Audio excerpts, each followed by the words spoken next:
Saya akan buktikan ya salah satunya. Itu bagannya tuh. Nih. Itu bagan, ini pagar laut. Artinya pagarnya adanya di laut. Nah, itu bagan, ini pagar laut. Pagar laut ini coba pegang dulu. Saya akan coba angkat ini. Susah banget. Jadi wajar kalau kita lihat di media itu aparat TNI kita kesulitan untuk mengangkat pagar laut karena ini bukan pagar laut yang ditancapkan seperti bonggol singkong yang ditanam kalau kita mau cabut gampang, tidak. Ini prosesnya ditancapkan dan kemudian ditekan dengan alat berat sehingga dia masuk ke dasar dari laut ini sehingga tidak mudah untuk diangkat kembali. Jadi ini kedalamannya kira-kira berapa meter ini, Pak? 3-4 meter di bawahnya ini ya. Lihat pagar-pagar ini. Ini adalah jelas ini adalah bentuk perampokan terhadap negara. Sebuah dusta yang sangat besar ketika Menteri KKP Sakti Wahyu Trenggono menyatakan bahwa pagar laut itu dibuat oleh Arsin. Dia siap untuk membayar denda yang totalnya 48 miliar rupiah. Sebelum bicara tentang bagaimana seorang Arsin bisa membayar denda 48 miliar rupiah, melihat pagar ini pun kita kebingungan. Bagaimana seorang Arsin yang gajinya bisa kita takar sebagai kepala desa bisa membangun pagar laut yang panjangnya sampai 30,16 km. Apalagi bahkan sampai hari ini ada yang tanahnya sudah menjadi perumahan elit di kawasan PIK 2, tapi tidak 1 rupiah pun uang yang dibayarkan oligarki. Nah, uang-uang itu yang kalian makan. Uang-uang dari rakyat Banten itu yang hari ini kalian anggap sebagai rezeki, kalian anggap sebagai keuntungan bisnis, kalian anggap sebagai apa? Uangnya aguan. Bukan uangnya aguan. Anda memakan darah bangsa sendiri. Anda memakan daging bangsa sendiri. Anda berbuat zalim. Oligarki PIK 2 itu nantang kita ya seluruh rakyat. Gua mau borong semua wilayah laut. Lo bisa apa? Kira-kira kan pesannya begitu. Wah, udah kuasai seluruh aparat pejabat. Kemarin hanya ada seremonial pencabutan pagar laut. Selebihnya gua amanin. Kalian bisa apa? Seolah-olah kan apa ya, meledek kita, segenap anak bangsa, rakyat Indonesia kita dihinakan, dikerdilkan, dilecehkan. Seolah-olah republik ini yang berkuasa hanya Aguan dan Antoni Salim. Seolah-olah wilayah laut ini semuanya dikangkangi oleh Salim Group dan Agung Sedayu Group. Saya hanya menghimbau kepada segenap elemen anak bangsa, inilah faktanya, ini realitasnya. Apakah kita atau kalian lah ridho? Kalau kami tidak ridho kehadiran kami sampai menyisir laut ini, bukti kecintaan kami pada negeri ini, bukti ketidakridhoan kedaulatan negeri ini dirampas oligarki. Kedaulatan laut kita belum sepenuhnya sepenuhnya bersih dari oligarki yang merampas kedaulatan wilayah laut kita. Dan kita tahu bahwa motif pagar laut itu adalah dalam rangka untuk mengokupasi wilayah laut, karena di atas pagar laut itu sudah terbit sejumlah sertifikat yang kita ketahui ada 263 sertifikat hak guna bangunan dan 17 sertifikat hak milik. Yang terakhir klaimnya dari Menteri ATR BPN Nusron Wahid itu semuanya sudah dibatalkan. Namun kita semua, kami khususnya belum bisa meyakini sertifikat itu benar-benar dibatalkan kecuali sertifikat itu ditunjukkan kepada publik dan digunting satu persatu. Karena statement dari menteri pun berubah-ubah, dari sebelumnya katanya dicabut, dibatalkan, kemudian batal dibatalkan atau batal dicabut, sampai terakhir katanya sudah dicabut semua. Jadi belum bisa kita percaya sebelum ada bukti real bahwa sertifikat itu dicabut. Dan alhamdulillah sebelum kita menyusuri pantai menggunakan kapal ini ya, di sebelah kanan saya ada Kang Iwan Darmawan dan sebelah kiri ke saya ada Kang Mahesa. Nah, mungkin bisa menerangkan dulu Kang, ini gimana dari Kang Iwan dulu rencana kita. Ya, gimana? Dua, yang satu lagi terojo belum pulang nih, tapi jalannya dulu Nyusul begitu. Berarti IDN nanti sama Kang Holid ya? IDN sama Kang Holid. Oh, boleh. Aku berangkat dulu pakai ini ya? Boleh. Boleh. Arif nanti sama Kang Holid atau di sini, Rip? Oh, nanti tunggu. Rip, antum ikut IDN atau ikut sini nanti? Grupnya Pak Holid. Ayo udah, berarti kita bisa berangkat dulu. Ya. Di sini nggak ada lagi yang ikut. Nah, udah. Ini cukup segini aja ya, Pak Khalid? Bang Jajuli mau ikut nggak? Yang ini cukup segini aja? Iya, soalnya kalau dipaksakan takut nggak kuat. Nggak kuat, ya udah. Kita berangkat dulu, beliau kan tahu ya posisinya ya? Iya. Rute pulangnya juga udah disepakati dengan beliau? Udah, ya udah. Ada. Rip, nanti tolong diwawancara semua di pagar-pagar lautnya ya. Saya juga akan. Alhamdulillah sehat. Ini nggak usah itu. Tetap yang namanya perjuangan itu harus selesai. Iya. Boleh separuh-separuh. Terus. Ya, pemirsa, kita sedang persiapan ya ini ya. Mudah-mudahan nanti kapal kedua bisa segera menyusul. Iya, siap. Ya, sambil menunggu kapal kedua, silakan Kang Iwan disampaikan Baik. maksud dan tujuan kita. Ya. Bismillahirrahmanirrahim. Assalamualaikum warahmatullahi wabarakatuh. Salam warahmatullahi wabarakatuh. Hari ini, hari Kamis tanggal 10 April 2025. Jadi kami bersama dengan Kang Hosinuddin, Kang Mahesa dan tim yang lain, kita akan menyusuri pantai dan kita akan buktikan bahwa proses pencabutan pagar laut sendiri belum selesai. Bahkan kami juga mendapatkan informasi bahwa ada gerakan-gerakan di lapangan untuk mentransaksikan lokasi-lokasi yang ada di laut ya. Jadi ini oknum-oknum kepala desa ini semakin masif. Mereka mencari nama-nama atau mencari warga yang bersedia namanya digunakan untuk surat tanah ya, Yang diterbitkan di laut itu ya. yang diterbitkan di laut. Jadi ini masih berjalan sampai dengan sekarang. Nah, jadi kita ingin agar pemerintah, dalam hal ini Presiden Prabowo, bersikap tegas ya. Penegakan hukum itu sebetulnya yang diinginkan oleh masyarakat. Penegakan hukum tanpa tebang pilih ya. Karena Aguan sendiri kan sudah mengakui bahwa ini ada kekeliruan yang dilakukan oleh timnya ya.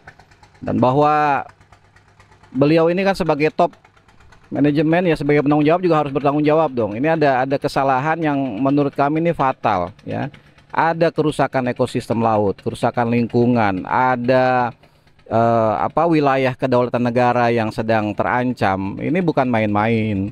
Ini kita harus serius ya. Pemerintah dalam hal ini cobalah ya, tegakkan hukum itu setegak-tegaknya. Keadilan itu ditegakkan seadil-adilnya. Jangan masyarakat kecil kalau bikin kesalahan ya seolah-olah ya harus ikut aturan dan seterusnya. Jadi tajam ke bawah tapi tumpul ke atas. Ini jelas-jelas banyak sekali bentuk-bentuk keserakahan ini sudah di depan mata. Ini udah nyata sekali lah. Pelanggaran-pelanggaran hukumnya sudah nyata sekali. Ya, jadi lautnya dipagar-pagar, dijual, ditransaksikan. Ini kan bukan milik perorangan ini milik negara, milik masyarakat, harus menjadi kepentingan publik gitu ya. Nah, jadi kita akan menyusuri pantai, Kang Hosinuddin, kita akan lihat, kita buktikan bahwa pagar laut itu masih ada. Kita berharap ini jangan sekedar omon-omon gitu, jangan cuma lip service, tapi buktikan, harus tuntas setuntas-tuntasnya. Karena kejahatan ini adalah bentuk penindasan, bentuk kesewenang-wenangan ya, bukan cuma terhadap rakyat tapi terhadap negara, karena negara sepertinya tidak berdaya menghadapi oligarki seperti ini. Sementara itu dulu Kang Hosinuddin. Ya, alhamdulillah di tengah kita juga ada Kang Mahesa, imam dari imam besar ya, dari Bani Embruter ya. Allah alam ini apa makna Embruter, nanti juga tolong diberikan definisinya. Takrif secara bahasa seperti apa, secara istilahiyah seperti apa, dan metode istimbatnya itu seperti apa sehingga muncul istilah Embruter gitu. Ya, Kang Mahesa, ini kita udah jalan berdua. Kang Mahesa ini kan termasuk aktivis yang ada di Tanara yang juga kencang menyuarakan penolakan terhadap kezaliman PIK 2. Ingat ya, penolakan terhadap kezaliman PIK 2. Jadi tidak menolak investasi, tidak menolak pembangunan, karena apa ya, tanpa PIK 2 pun Banten sudah banyak membangun, sudah banyak investasi yang masuk ke Banten dan tidak ada akses kezoliman. Tapi begitu ada akses kezaliman pada kasus PIK 2 ini, maka terjadi penolakan dari segenap masyarakat Banten. Silakan Kang Mahesa disampaikan. Bismillahirrahmanirrahim. Yang pertama, ini bentuknya informasi, tapi sebelum kita menyampaikan informasi, karena ada pertanyaan ya, Embruter. Iya, betul.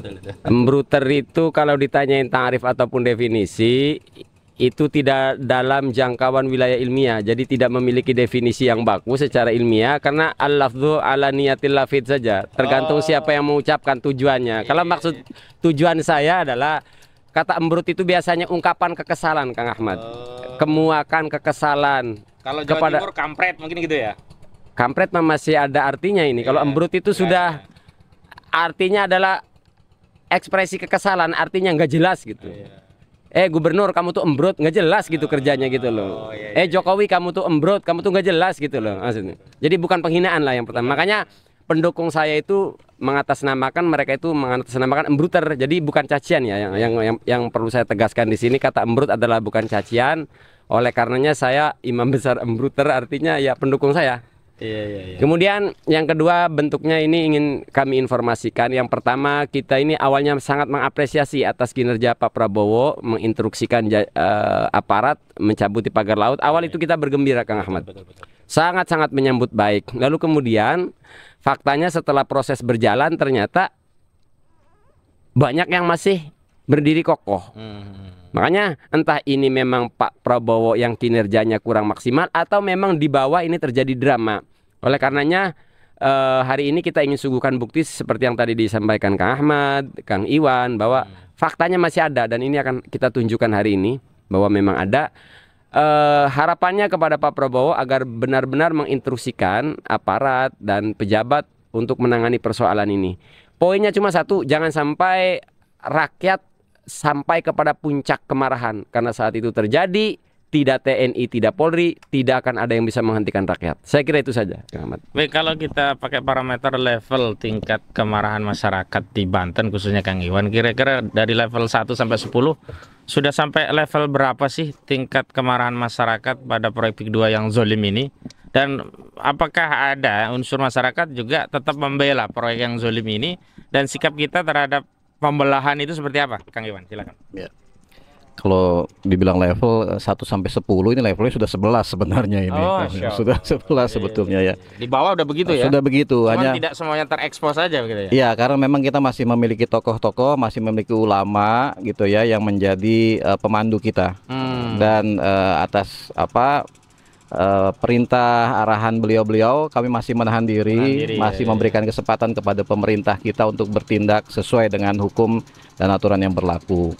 Jadi kalau kemarahan sebetulnya mereka sudah pada puncaknya itu sudah siap ya, sudah siap untuk tersulut kapanpun itu terjadi. Oleh karena itu kan itu sebenarnya yang terus terang bagi kami pribadi dengan hati nurani kita sebenarnya tidak ingin itu terjadi. Makanya pemerintah ya harus bertindak cepat dan tepat gitu. Sebab kalau ini sampai kemudian ada pemicu, nah ini yang kita tidak harapkan sebetulnya. Dan tadi betul yang disampaikan Kang Mesa, tidak ada satupun yang bisa menghentikan kemarahan rakyat.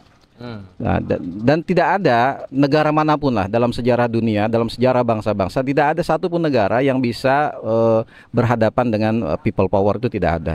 Pasti semuanya akan jatuh dengan kekuatan rakyat. Nah, kemudian persoalannya juga ada beberapa di antara masyarakat yang kemudian terkondisikan atau dikondisikan untuk seolah-olah menjadi bagian dari propaganda mereka untuk mendukung ini gitu ya. Saya sebetulnya prihatin ya. Pertama, kenapa? Ini adalah jelas-jelas motifnya pun motif ekonomi. Saya tidak yakin mereka itu lahir dari hati nurani sendiri gitu ya. Sebab apa? Sebab telah nyata kezoliman PIK 2 ini sudah nyata, sudah jelas. Jadi dengan akal yang sehat, hati yang jernih, hati yang bersih, yang motifnya yang lurus, saya yakin semua pasti akan mengatakan inilah proyek yang mudaratnya pasti lebih besar daripada manfaatnya. Dan kaidahnya kan jelas sebetulnya. Kalau mudarat, menghindari kemudaratan itu diutamakan ya daripada kita mengambil manfaat gitu ya. Nah, narasi kemudian retorika soal ada manfaat dan seterusnya itu menurut saya itu bagian dari propaganda yang juga lemah, yang bisa dibantah dengan fakta-fakta yang terjadi di lapangan yang sesungguhnya seperti apa gitu. Dan satu hal lagi, ini mereka yang kemudian karena motif ekonomi, motif keuntungan sesaat, itu akhirnya juga kecele. Mereka mendukung PIK 2, tapi mereka juga tidak dapat apa-apa dari PIK 2. Kan kecele, mereka berharap dapat materi, ternyata enggak gitu ya. Jadi boncos ternyata. Di kalangan para pejuang masyarakat, mereka sudah dicap sebagai pengkhianat, tapi mereka sendiri rugi karena mereka tidak dapat apa-apa. Kan kasihan, kan kasihan gitu. Nah, jadi sementara itu Kang Husainuddin, marahan rakyat sebenarnya sudah sampai puncaknya dan siap untuk diledakkan kapan saja. Ini menarik nih, nomenklatur atau frasa atau ungkapan siap diledakkan. Nah, menurut Kang Mahesa ya, yang juga asli putra Tanara, darahnya darah Banten, karakteristik dari psikologi atau individu-individu masyarakat Banten itu seperti apa ketika kezaliman ini terjadi? Dan kalau kita bicara sejarah kan Banten termasuk historisnya itu kental dengan semangat kepahlawanan, perjuangan dan perlawanan begitu. Sampai di level apa sih kemudian kemarahan itu akan meledak, dan sebenarnya pesan kepada pemerintah itu seperti apa? Tentu kita sebenarnya kan ya semua tidak ingin kemarahan itu sampai meledak gitu.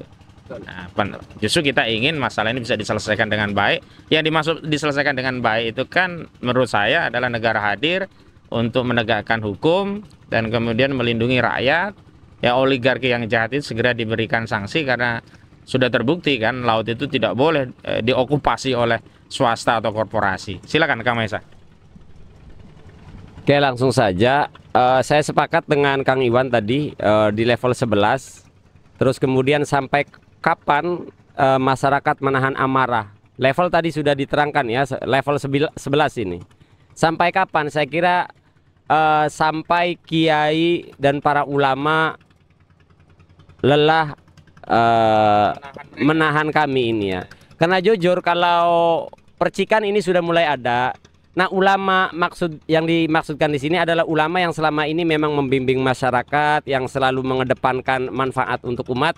Faktanya hari ini Kang Ahmad perlu saya sampaikan, dan terserah ini menyebutnya silent majority atau people power.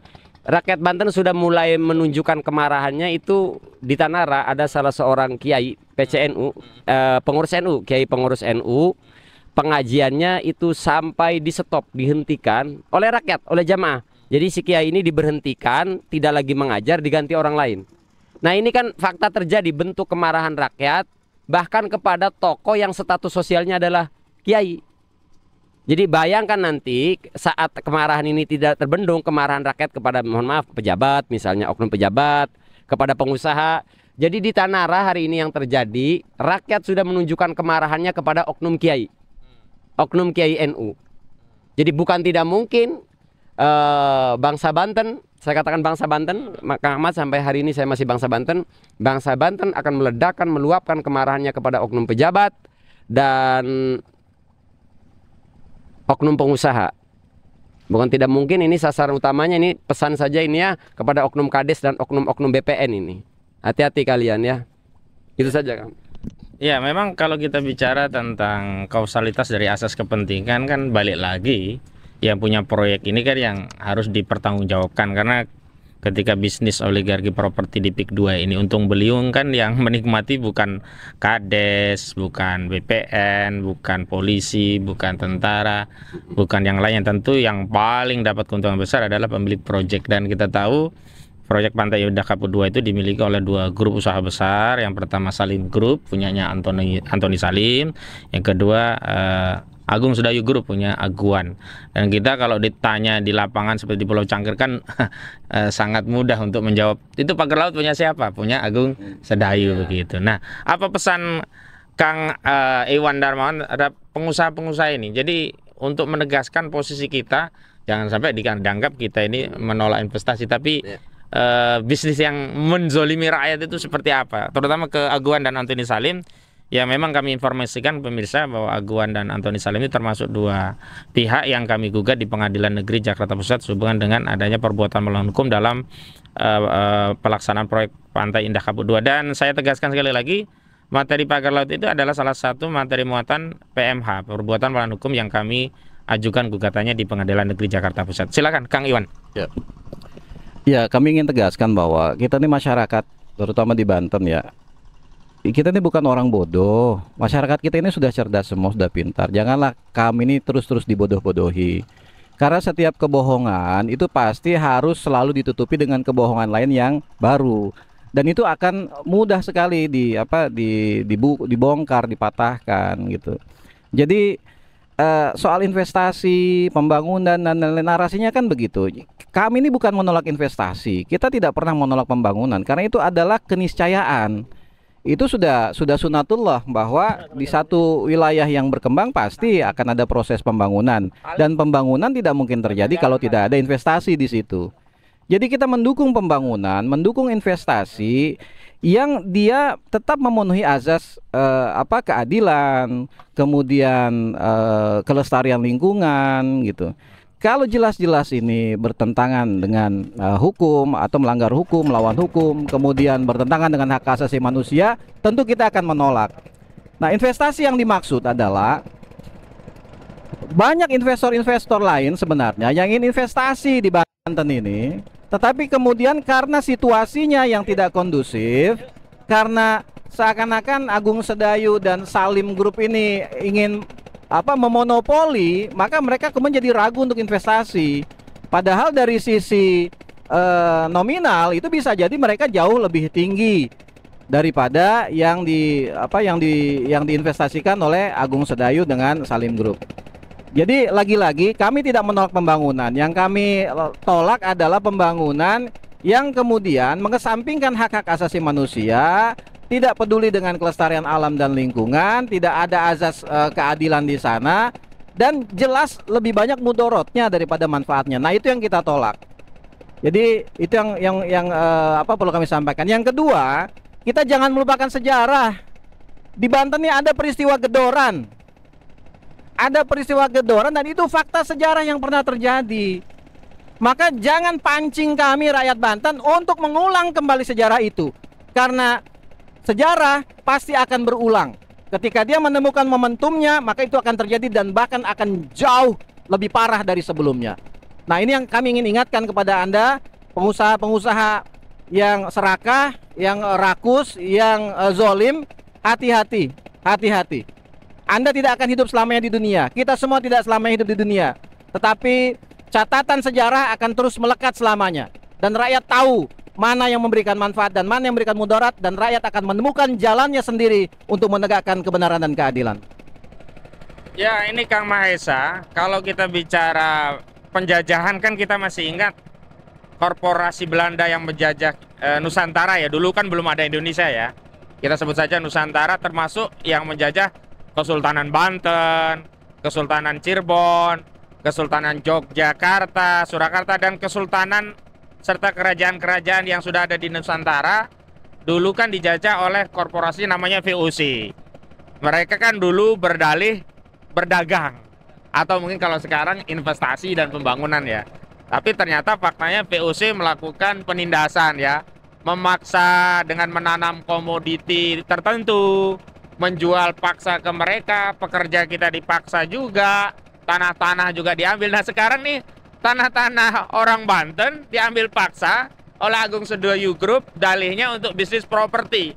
Nah, bagaimana sikap anti penjajahan dari rakyat Banten yang memang ya mau tidak mau saya mau katakan ya mengalir darah-darah pejuang, misalkan darah Sultan Ageng Tirtayasa, juga darah-darah pejuang lainnya. Kira-kira seperti apa yang akan terjadi kalau ini diteruskan? Ada sebuah kaidah yang berbunyi dilalatul hal aqwa min dilalatil maqal. Jadi bukti sikap itu lebih kuat daripada ucapan. Jadi kalau ditanya sikapnya seperti apa, jelas sikap kita menolak bil lisan, menolak keras juga bil hal. Lalu kemudian berkaitan dengan sejarah tadi Kang Iwan menyebutkan Gedoran, kemudian agak geger Cilegon. Pesannya seperti tadi pada pertanyaan pertama, pesannya buat Pak Aguan, posisi Anda Pak Aguan itu pada posisi Anda harus mengambil keputusan yang sedikit mudorotnya. Gitu. Jadi posisi sama sebagaimana kami menolak ini juga pada posisi akhofid doruren. Maka Pak Aguan daripada rugi gede mending ambil langkah rugi kecil. Tolong selesaikan ini ya. Mohon maaf Pak Aguan, kami tidak membenci ras Anda, suku Anda, tapi Anda sudah menyerahkan proses berjalannya PIK ini dengan segala kezoliman. Anda mungkin bisa saja ngeles, tidak melakukan kezoliman, tapi faktanya di bawah orang kepercayaan Anda melakukan kezoliman seperti itu. Dan bagi kami bagi anak bangsa wajib mempertahankan tanah kami, dan sebagai negara yang memiliki landasan hukum, kami akan mempertahankan hukum yang berlaku di negara kita. Namun ironi Kang Ahmad, sangat kita sayangkan ini berkaitan dengan sejarah tadi. Dulu Banten masih negara kecil, masih jadi kesultanan, berani melawan VOC, Gedoran, iya yang besar itu, dan pakai bedil, pakai senjata bedil. Hari ini dilema setelah Banten menjadi negara besar, menjadi daerah NKRI, justru Banten seolah-olah dibatasi dengan undang-undang yang dimainkan oleh mereka. Aparat-aparat, pejabat-pejabat yang dimainkan oleh mereka. Sederhananya, kami muak atas semua ini karena kami justru merasa lebih terzolimi hari ini ketimbang masanya VOC. Kalau VOC dulu gerak-gerakan kita ini berani, ya udah comot gitu. Nah hari ini nggak bisa Kang Ahmad. Makanya sampai hari ini kita belum memenggal leher oknum Kades, kita belum memenggal leher oknum BPN karena masih menghormati Pancasila. Nggak tahu kalau besok-besok. Kira-kira gitu. Nah, ada ungkapan yang menarik dari Kang Mahesa waktu kita undang ya bareng-bareng rapat dengar pendapat dengan Komisi 2 DPR RI beberapa waktu yang lalu, yakni meminta waktu 1 kali 48 jam agar Banten bebas hukum untuk menyelesaikan masalah pagar laut ini yang nggak kelar-kelar. Apa sih maksud dari ungkapan memberi waktu? Apakah ini pesan ketidakpercayaan pada proses penegakan hukum atau semacam ultimatum, atau memang akan ada rencana lain kalau kasus ini tidak segera dituntaskan? Dan pemirsa, sebelumnya bisa dilihat itu ya, itu sudah mulai terlihat tuh pagar-pagar lautnya. Bisa disorot nggak? Masih terlihat berdiri kokoh pagar laut yang ada di depan. Nah nanti dari pandangan mata saya sudah kelihatan, nanti kamera mungkin agak dekat. Nanti kita akan melihat ke sana. Dan silakan Kang Mahesa sambil melihat posisi pagar, silakan dijawab. Oke, terima kasih Kang Ahmad. Kalimat yang cukup jadi viral ya, ketika di DPR RI, bahwa jika negara tidak mampu menghadapi satu aguan, jadikan Banten zona bebas hukum 48 jam. Ini bahasa yang paling aman untuk diungkapkan sebagai bentuk kekesalan kita kepada pemerintah ya. Ungkapan kekesalan kita kepada pemerintah karena yang kita lihat pemerintah tidak peduli rakyat. Nah, saya tahu kalimat itu, permintaan itu nggak bisa dipenuhi. Sama saja kayak kita minta anak dari batu lah kan gitu, nggak bakalan bisa dipenuhi. Tapi saya tahu bahasa itu bahasa yang paling aman ketimbang bahasa kami misalnya memenggal leher oknum-oknum pejabat. Kita akan melakukan ini itu, kan itu nggak mungkin, bisa melanggar hukum. Masa kita katakan di gedung DPR kami akan penggal leher oknum BPN, kami akan penggal leher oknum Kades, kan nggak mungkin. Jadi makanya kita mengungkapkan kalimat seperti itu karena capeknya kita bukannya nggak kuat melawan, kita mampu melakukan semua itu, tapi tidak kita lakukan karena terbelenggu. Kita ini di tahap dimana sudah merasa terbelenggu oleh undang-undang yang kita buat gitu, Kang Ahmad. Pemirsa, perlu kami informasikan bahwa kami menyusuri pantai dari Pulau Cangkir menuju pagar-pagar laut yang masih tersisa. Sebenarnya kalau ada waktu kami nanti akan menyusuri dari Pulau Cangkir ya, masih desa Kecamatan Kronjo ini sampai ke Kecamatan Kohot di ujung.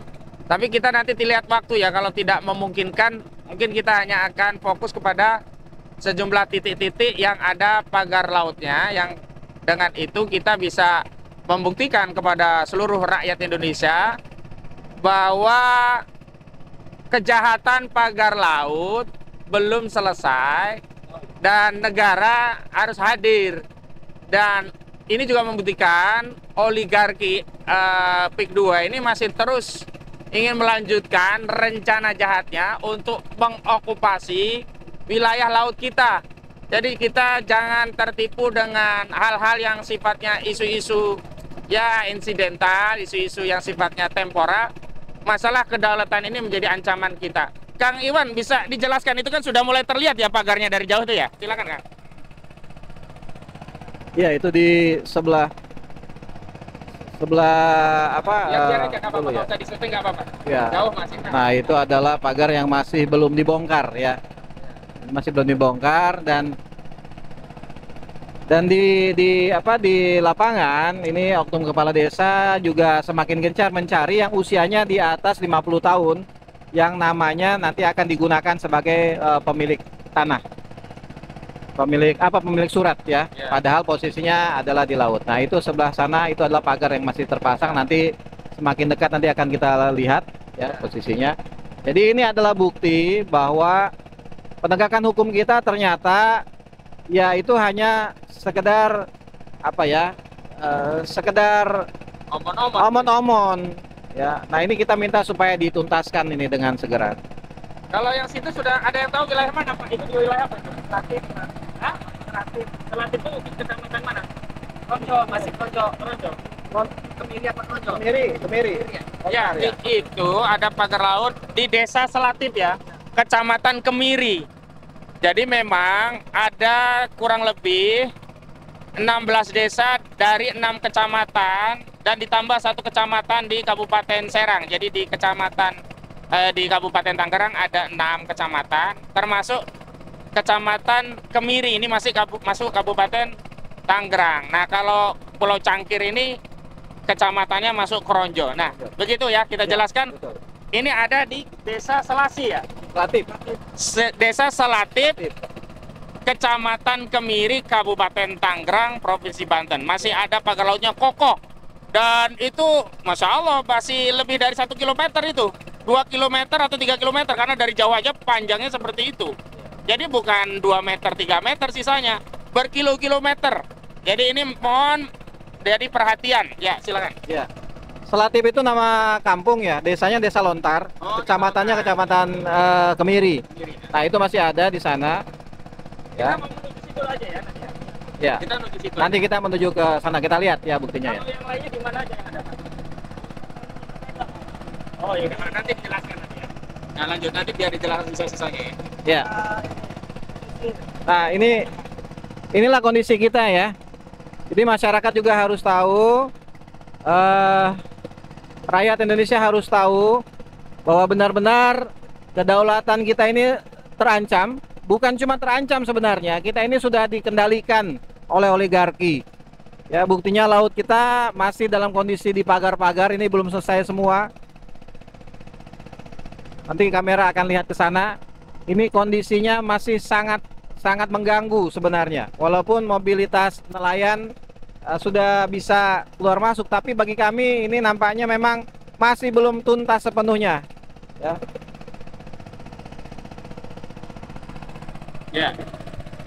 Baik pemirsa, dengan adanya pagar laut ini kan menjadi bukti bahwa penanganan kasus pagar laut itu belum selesai. Diklaim dari Menteri KKP ya, Kelautan dan Perikanan ya, Sakti Wahyu Trenggono. Sakti Wahyu Trenggono itu bohong ya pemirsa, karena klaimnya katanya sudah dicabut, klaimnya katanya sudah diakui bahwa itu punya Arsin Kades Kohot, klaimnya katanya sudah siap dibayar denda sebesar 48 miliar rupiah. Ternyata salah satu kebohongannya terungkap di sini. Salah satunya adalah pagar laut belum selesai. Dan mohon maaf, bukan hanya di Kecamatan Kemiri, di Kohot pun itu juga belum selesai. Jadi masih banyak pagar-pagar yang lain yang saya sebutkan seolah-olah hanya ada di Desa Kohot. Jadi pagar laut itu membentang di 6 kecamatan dan 16 desa. Dan kami meyakini di sepanjang pagar laut itu telah terbit sertifikat tanah. Ya, baik dalam bentuk hak guna bangunan maupun hak milik. Yang selama ini yang diungkap, dipublikasi, seolah-olah hanya yang ada di Desa Kohot, Kecamatan Paku Haji. Padahal kita semua meyakini sertifikat-sertifikat itu juga diterbitkan di seluruh pagar laut. Karena secara de jure penguasaan wilayah laut itu dengan menerbitkan sertifikat, secara de facto dikuasai dengan memagar. Nah, Kang Maesa ini menarik ini. Kan kemarin katanya Arsin sudah ditahan. Apakah masalah pagar laut ini oleh rakyat Banten dianggap selesai setelah Arsin ditahan oleh Barreskrim Mabes Polri? Padahal kan di masyarakat kita semua kan tahu ya, ada nama Mandor Mehmet, ada nama Engcun alias Agojali, termasuk nama Ali Hanafi Ali Jaya, orangnya Aguan yang punya ya kepentingan dan ada di balik skenario atau rencana pembuatan termasuk sekaligus yang bertanggung jawab terhadap pagar laut. Silakan Kang Maesa. Pertama dengar tentang kabar laut kita marah sebagai rakyat karena kita merasa kedaulatan terancam. Ya. Setelah Arsin tertangkap, mulai kita berbahagia. Walaupun seperti yang tadi beberapa nama disebutkan, Encun dan lain sebagainya itu belum tertangkap ya. Tapi sudah mulai menggembirakan. Tapi lalu kemudian kemarahan kami, Kang Ahmad semakin marah lagi ketika ada Arsin ngomong siap mengganti rugi 48 miliar. Dan lucunya, pemerintah tidak merasa tersinggung dengan statement itu. Saya Maesa nih orang kampung, merasa tersinggung karena kedaulatan kami kok seharga 48 miliar. Ini sangat menyakiti kami. Bapak pemerintah, Bapak Presiden, ketika ada statement itu bahwa Kades Kohot bersedia mengganti kerugian 48 miliar, saya merasa kedaulatan kami seharga 48 miliar. Jadi tolong Arsin dan yang di atasnya itu benar-benar ditanganin. Poinnya satu, Bapak Presiden, Bapak Menteri, ini soal kedaulatan. Jadi jangan jual negaramu. Anda, Pak Prabowo, Anda dan seluruh jajarannya Menteri, terutama TNI, kalau Anda tidak tersinggung dengan angka 48 miliar yang dikeluarkan Arsin, nasionalisme Anda saya ragukan. Kira-kira itu, Kang. Ya, Kang Iwan. Lanjutkan kabar nama-nama yang saya sebutkan kan itu sudah diketahui para aktivis di Banten ya. Terutama Ali Hanafi Alijaya, orangnya Aguan, bahkan ada yang menggelari Ali Hanafi ini sebagai monster mafia tanah yang merampas tanah-tanah di Banten untuk kepentingan proyek PIK 2 milik Aguan. Nah, bagaimana komentarnya kok? Kayaknya aman-aman saja ini pemain utamanya dengan Aguan nih. Kok yang ditangkap cuman yang receh-receh? Ya, silakan. Iya, ya karena kita tahu bahwa Ali Hanafi dan timnya ini kan bermainnya itu kan dari semua tingkatan. Ya. Dari tingkat paling atas di pusat sampai dengan yang paling bawah dia bermain gitu. Nah, saya kira ini kolusi ya, korupsi di lingkungan ya pejabat-pejabat kita juga ini kan sudah bobroknya luar biasa ini. Kenapa? Karena sudah jelas-jelas ya kan. Ini Ali Hanafi dan timnya ini sebagai pelakunya, tapi sampai dengan hari ini masih juga belum dia dijadikan sebagai tersangka gitu.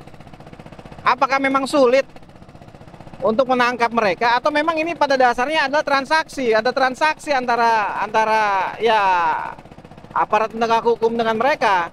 Ini kan jadi pertanyaan bagi masyarakat. Kenapa sudah sejelas ini, segamblang ini kok juga belum dijadikan sebagai tersangka? Gitu. Nah, masyarakat di bawah di lapangan itu kenal dan tahu betul siapa itu Gojali atau Engcun ya, atau Mantur Mehmet atau Ali Hanafi. Ini mereka bukan tokoh-tokoh fiksi, bukan. Mereka ini tokoh real, ada orangnya dan kenal gitu. Dan banyak pihak memang mengaku kenal baik dengan mereka dan sudah merasakan ya, bukan cuma kezaliman, mereka sudah merasakan uangnya dari mereka. Iya, jadi mereka sendiri mengatakan begitu. Ya, gimana ya? Kita sudah dapat dari dia, sudah menikmati dan lain-lain. Jadi ya, tinggal komitmen dan apa ya, moral pejabat kita lah. Mau nggak sih menegakkan hukum ini gitu? Ya. Itu kan masa mau mengorbankan rakyat yang lebih banyak hanya untuk membela mereka ini hanya karena materi saja gitu kan? Waduh, ini luar biasa pengkhianatan terhadap bangsa dan negara ini. Gitu. Nah, ini lihat, ini adalah pagar-pagar laut yang masih ada, yang belum dicabut. Dan ini membentuk wilayah yang akan diterbitkan suratnya. Dan sekarang ini oknum kepala desa yang punya bibir yang ada bibir pantainya ini panik mereka. Mereka sedang mencari figur, mencari orang-orang yang usianya sudah sepuh untuk difigur namanya sebagai pemilik dari surat-surat ini. Gitu. Dan ini sedang berjalan saat ini di lapangan gitu ya. Jadi aparat penegak hukum jangan menutup mata lah ya. Cobalah. Ini kemungkinannya kan apakah memang tidak mau bekerja atau tidak bisa bekerja atau jangan-jangan bagian dari mafia itu sendiri. Begitu. Baik, menarik pemirsa. Memang apa yang disampaikan Kang Iwan Darmawan itu ada hubungannya dengan rencana oligarki untuk menguasai wilayah laut. Jadi sertifikat-sertifikat itu diterbitkan berdasarkan data fiktif yang nantinya mereka akan klaim bahwa ini dulunya tanah ini adalah daratan yang terkena abrasi menjadi lautan sehingga diklaim sebagai tanah musnah. Dan melalui PP nomor 18 tahun 2021 pasal 66 itu memberikan hak kepada pemegang sertifikat tadi untuk melakukan reklamasi atau rekonstruksi terhadap tanah-tanah mereka yang mereka miliki dengan sertifikat tadi ya, baik SHGB maupun SHM itu dengan dalih bahwa dia punya hak karena tanahnya menjadi tanah musnah. Nah, artinya apa? Artinya skenario penciptaan sertifikat itu nyambung dengan rencana melakukan reklamasi atau rekonstruksi pantai berdalih bahwa tanah pantai tadi, ya tanah daratan tadi menjadi tanah musnah terkena abrasi, memanfaatkan apa? Memanfaatkan ketentuan pasal 66 PP nomor 18 2021. Nah, nih Kang Iwan Darmawan, ini sudah kelihatan ya, bisa dijelaskan, diresmikan ini. Pagar-pagar lautnya masih banyak sekali nih, silakan. Ya ini, fisiknya jelas ini kita lihat, pagarnya belum dicabut, ya masih ada. Dan ada juga yang nanti kita kalau sempat kita akan lihat, ada yang baru juga ada dipasang. Oh, tetap dipasang ada, juga ya? Dipasang juga. Karena mereka tetap mengejar supaya ini ada suratnya gitu. Oh. Nah ini adalah laut kita, coba. Ayo seluruh rakyat Indonesia saksikan. Ini bukan tanah abrasi ya, benar-benar Ini laut dari ini dulunya. laut, bukan tanah abrasi, bukan tanah Coba musnah. bisa ditanya, Pak, ini dari dulu ini laut atau pernah jadi daratan? Laut, Pak. Laut, ini Iya. nggak ada abrasi. Nggak ada. Ya, saya juga. Saya kan orang sini, lahir dan besar di sini, tahu persis. juga ya, Tahu Kang Iwan, persis. ya. Nah, itu aja Pulau Cangkir itu dulu misah. Oh. Dulunya misah, sekarang nyambung. Justru nyambung Justru ya? nyambung. Berarti ada daratan yang nambah ya? Tanah timbul tuh banyak kita. Banyak. Bukan abrasi. Bukan malah. abrasi. Gitu. Jadi ya itu apa ya? Ya kalau bodoh sendiri aja lah, jangan ngajak-ngajak rakyat gitu ya. Rakyat udah pinter, jangan dibodoh-bodohin lah begitu. Nah ini faktanya, lihat. Pagar-pagar itu masih berdiri kokoh. Ya. Hanya memang yang menjadi persoalan kita pemirsa, kita tidak sekedar dibodoh-bodohi dan ditakut-takuti, tetapi ya banda kita, harta kita, milik bersama ini laut juga mau dirampas. Nah ini yang penting, dan saya ingatkan, ini juga terjadi di berbagai bibir pantai di seluruh wilayah Indonesia. Ada yang di Makassar, ada yang di Surabaya, ada yang di Palembang, ada yang di Jawa Barat seperti di Bekasi dan juga di wilayah-wilayah lainnya. Jadi kalau kita tidak selamatkan Banten, maka yakin oligarki itu akan merampas tanah-tanah kita yang ada di wilayah lainnya. Ini bisa, yang itu yang agak rapat bisa ke sana nanti Pak. Yang rapat itu ya. Itu yang rapat itu juga. Oh PLTU, nah. Nyebrang sana ya. Nyebrang terus lewat ini kita mau kasih tahu ke pemerintah ya, agar pemerintah jangan hanya percaya laporan dari pejabat-pejabat kita, terutama presiden ya. Termasuk saya sampaikan ke Bu Titi Soeharto, Ketua Komisi 4 DPR RI yang salah satunya membidangi masalah wilayah laut kita ya, bukan hanya perikanan tapi juga kelautan ya. Bu Titi Soeharto, saya report ke Ibu, Bu, langsung ini dari laut kita, wilayah kedaulatan kita. Saya ingin sampaikan ke Bu Titi Soeharto, ini pagar-pagar laut bisa disuting ya, pagar-pagar laut. Ini masih ada, Bu. Pagar-pagar laut ini masih berdiri kokoh, membentuk seperti wilayah-wilayah darat yang ada pada peta-peta tanah. Jadi bentuknya menyerupai wilayah-wilayah peta-peta tanah dalam sertifikat ini. Artinya apa? Artinya mohon maaf, Ibu yang turun ke Pantai Kohot beberapa waktu yang lalu yang melakukan proses pencabutan pagar laut bersama aparat negara, aparat kita dari TNI AL dan sejumlah aparat lainnya, KKP, Polair dan yang lainnya, ternyata itu hanya seremonial. Jadi kepentingan oligarki tidak sepenuhnya semuanya dicabut dari wilayah kedaulatan Republik ini.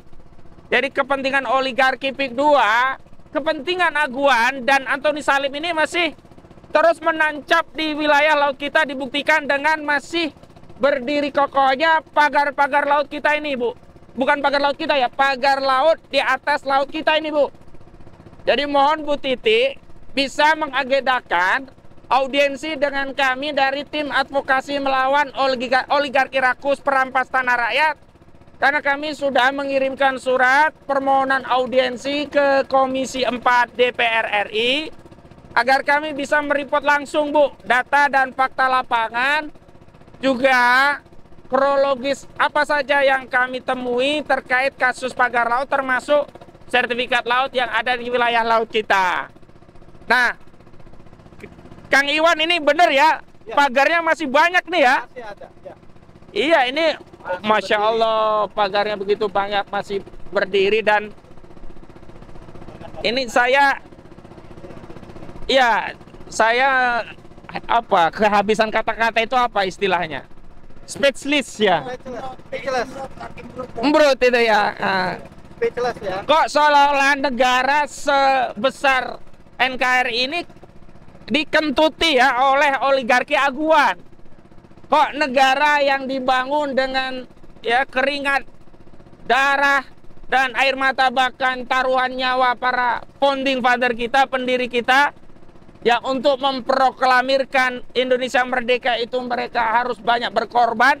Oh, hari ini setelah merdeka kok negara wilayah kedaulatan kita kembali dijajah, bukan oleh VOC yang jauh di kepulauan yang ada di benua Eropa sana, dijajah dari dalam wilayah negara kita. Dan kita tahu di PIK 1 itu, wilayah laut PIK 1 itu seperti entitas negara dalam negara, karena tidak bisa seperti kita hari ini ya melintasi laut bebas seperti ini kalau di PIK 1. Dan kalau proyek oligarki ini tidak segera kita hentikan, laut-laut kita akan dijadikan seperti PIK 1, dan akses publik, akses masyarakat terutama nelayan untuk mencari ikan akan menjadi terhalang. Kang Iwan, bagaimana Kang Iwan nih kalau setelah melihat pagar laut ini? Ya, ini juga menjadi bukti, lagi-lagi kita membuktikan bahwa sejarah itu selalu berulang. Ya. Kita selalu mendengar kisah-kisah bagaimana kehebatan dan kedikjayaan bangsa Indonesia di masa yang lampau. Ya. Kita itu tidak pernah dijajah oleh bangsa asing. Sekali lagi, saya ingin sampaikan bahwa kita itu sebenarnya tidak pernah kalah ketika berhadapan dengan bangsa asing. Tapi kita itu selalu lemah karena kita itu bertikai dengan bangsanya sendiri. Yang dimaksud dengan bangsanya sendiri ini siapa? Ya para pengkhianat. Para pengkhianat, makanya mereka ini oligarki masuk lewat struktur pemerintahan, struktur politik, ya. Kemudian juga menguasai ekonominya. Jadinya seperti ini sekarang. Dulu 30.000 lebih pasukan Mongol datang ke tanah Jawa, itu bisa dipukul mundur. Majapahit itu menjadi kerajaan raksasa yang besar, yang mampu memproduksi kapal-kapal besar yang negara lain belum bisa produksi saat itu. Jadi kita nggak ada sejarahnya sebenarnya pernah dijajah oleh bangsa lain. Bahkan jangan salah, sejarah menunjukkan kepada kita bahwa sekaliber pasukan sekutu itu kan gabungan beberapa negara, Amerika, Inggris, ya, dan seterusnya. Itu begitu masuk kembali ke Indonesia melalui invasi, itu dipukul mundur oleh orang-orang Surabaya, oleh para pejuang kita. Jadi sekelas sekaliber pasukan sekutu pun dipukul mundur. Nah, yang agak sulit untuk dihadapi adalah ketika pengkhianatnya nih bangsa sendiri, yang jadi musuh nih bangsa sendiri. Dari mulai aparat yang paling tinggi sampai yang di bawah, ini sudah terbeli harga dirinya, dibayar dengan rupiah, jadi diam. Ya, si pejabat-pejabat kita nih kayak begini nih jadinya nih. Nah, negara kita habis, nanti anak cucu kita seperti apa nanti ke depannya kalau seperti ini. Ini adalah bukti. Lihat, oligarki berhasil, kalau tadi bahasa Kang Ahmad itu adalah mengkentuti, ya, pemerintahan kita. Ya, memang faktanya begitu, ini yang terjadi sekarang. Ya, makanya jangan sampai nanti justru rakyat akhirnya bertindak sendiri. Nah, itu tolong diperhatikan. Baik Kang Mahesa, ini setelah melihat pagar laut, apa suasana kebatinan yang ada dalam benak Kang Mahesa? Tambah marah atau bagaimana ini? Silakan. Merasa bukan negara kita ini, Indonesia ini. Merasa kayak judul sinetron aja nama Indonesia ini sekarang. Tapi yang jelas pulang dari sini rakyat Banten asa golok ya. Capek ngomong kita. Oke, pemirsa, saya juga ingin sampaikan bahwa mustahil pagar laut yang begitu panjang 30,16 km yang sisanya masih berdiri kokoh itu pemagarannya proyek ini dikerjakan oleh Arsin yang hanya berstatus Kades Desa Kohot, Kecamatan Pakuaji, Kabupaten Tangerang. Makanya sebuah dusta yang sangat besar ketika Menteri KKP Sakti Wahyu Trenggono menyatakan bahwa pagar laut itu dibuat oleh Arsin. Dia siap untuk membayar denda yang totalnya 48 miliar rupiah. Sebelum bicara tentang bagaimana seorang Arsin bisa membayar denda 48 miliar rupiah, melihat pagar ini pun kita kebingungan. Bagaimana seorang Arsin yang gajinya bisa kita takar sebagai kepala desa bisa membangun pagar laut yang panjangnya sampai 30,16 km. Bahkan kalau menurut kawan-kawan itu sebenarnya lebih panjang dari itu ya sebenarnya. Cuman karena publikasinya sudah berulang kali disebutkan 30,14 km, oke lah kita anggap 30,16 km begitu. Dan memang saat kami juga Kang Maesa, Kang Iwan Darmawan rapat di Komisi 4 DPR RI saat itu dipimpin oleh Dede Yusuf ya saat itu ya, dari fraksi Partai Demokrat ya kalau nggak salah ya, Dede Yusuf ya. Kita sudah jelaskan modus operandi okupasi wilayah laut untuk membangun industri properti. Namun kami juga heran kok sampai hari ini belum ada follow up atau tidak lanjut dari RDP. Karena saat itu kesimpulan rapatnya salah satunya adalah akan melakukan kunjungan ke lokasi, baik yang ada di Jawa Timur termasuk yang ada di PIK 2 ini. Karena Komisi 2 DPR itu kan salah satunya membidangi masalah pertanahan dan mempersoalkan bagaimana mungkin ada sertifikat tanah diterbitkan di atas laut gitu. Kalau Kang Iwan ini melihat itikat dari pemerintah bagaimana nih? Kok sepertinya mereka menghindari pembahasan ini dan seolah-olah udah dianggap selesai gitu loh.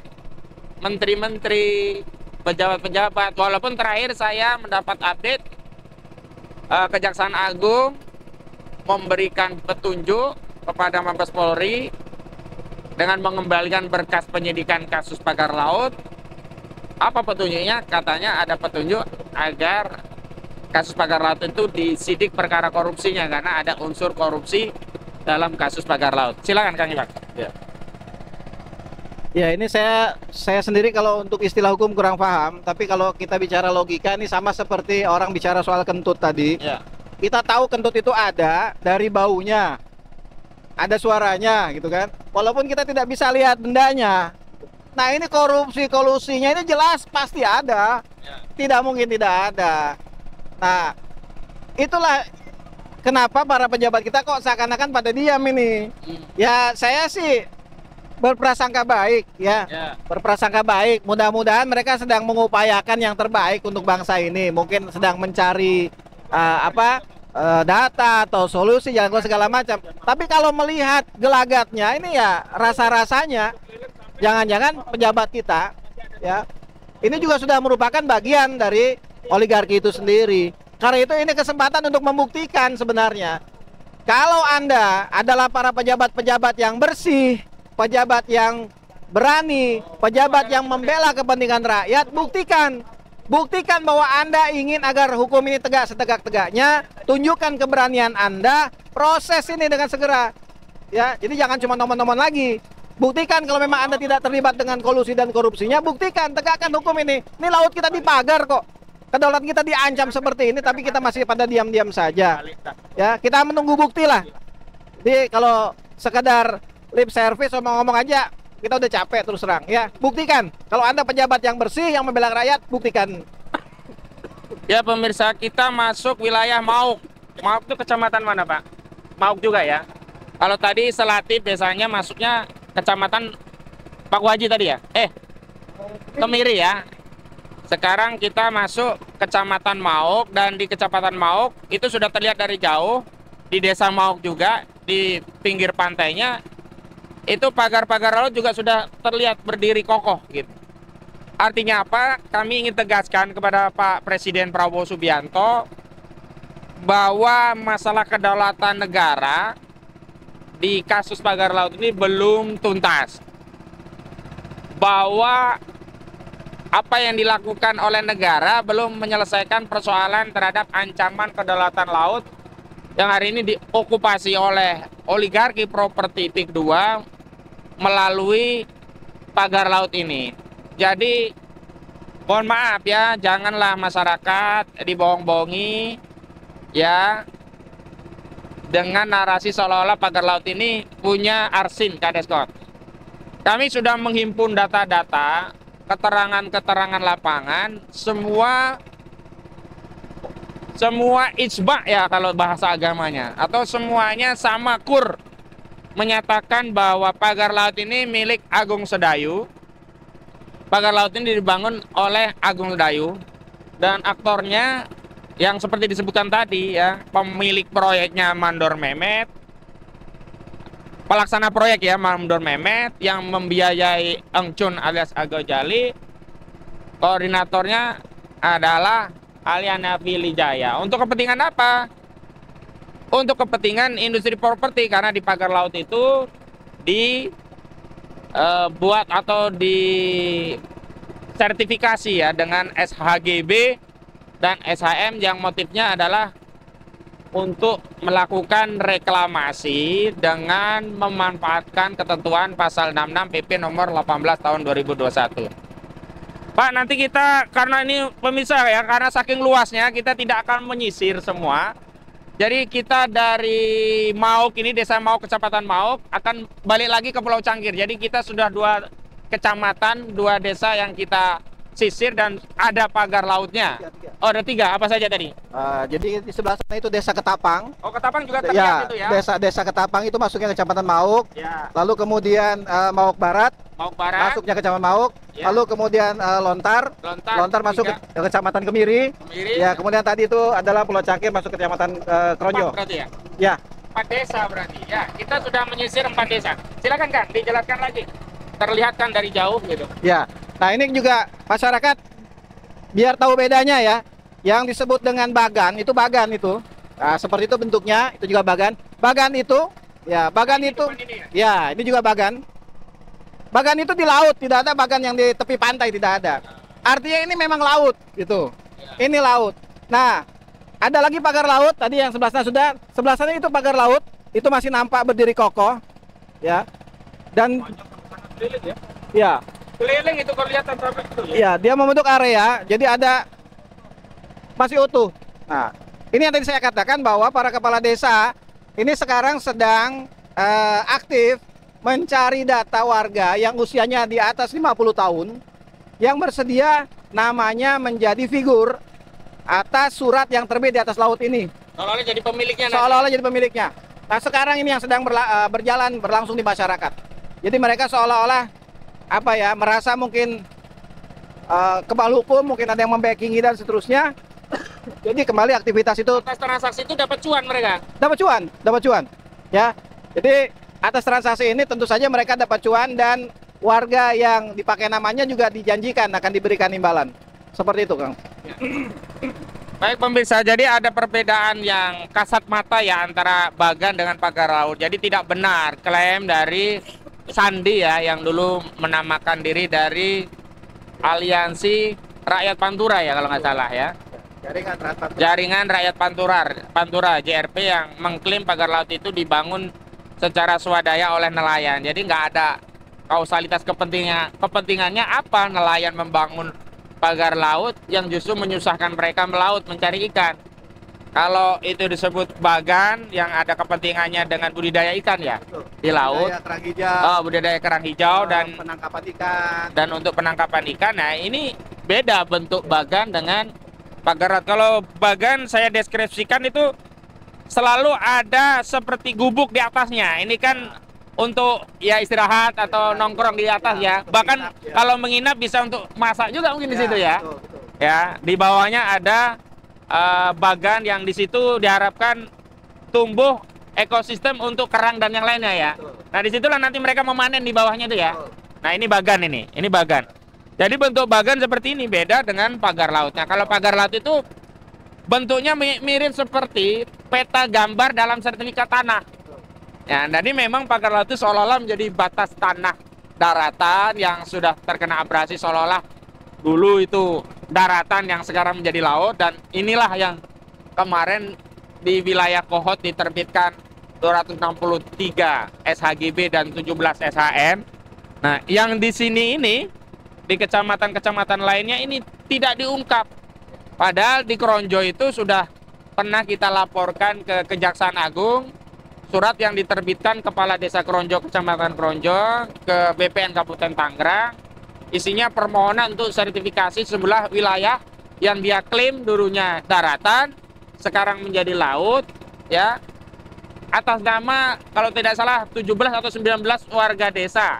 Yang setelah kami verifikasi, kami tanyakan kepada warga desa, mereka tidak pernah tahu. Jadi namanya hanya dicatut oleh pihak desa untuk proses penerbitan sertifikat laut. Nah, karena itu saya tegaskan kepada seluruh rakyat Indonesia, kasus sertifikat laut itu sebenarnya terjadi di seluruh wilayah pagar laut, bukan hanya di Desa Kohot. Hanya memang yang ada yang sudah terbit sertifikat, ada yang masih proses.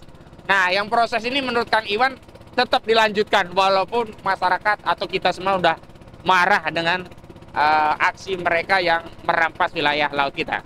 Begitu kan, Kang? Ya. Betul. Jadi ada permainan oknum kepala desa bersama dengan oknum praktisi hukum, ya, ada oknum pengacara, oknum advokat, oknum notaris. Itu pernah membuat surat di atas laut ini yang katanya mencatut nama warga. Nah, kalau sekarang ini mereka terang-terangan koordinasi dengan warga yang bersangkutan karena mereka melakukan transaksi, artinya melakukan perjanjian bahwa kalau terbit atas namanya maka dia akan diberikan sekian gitu. Nah, artinya ini malah justru sudah terang-terangan.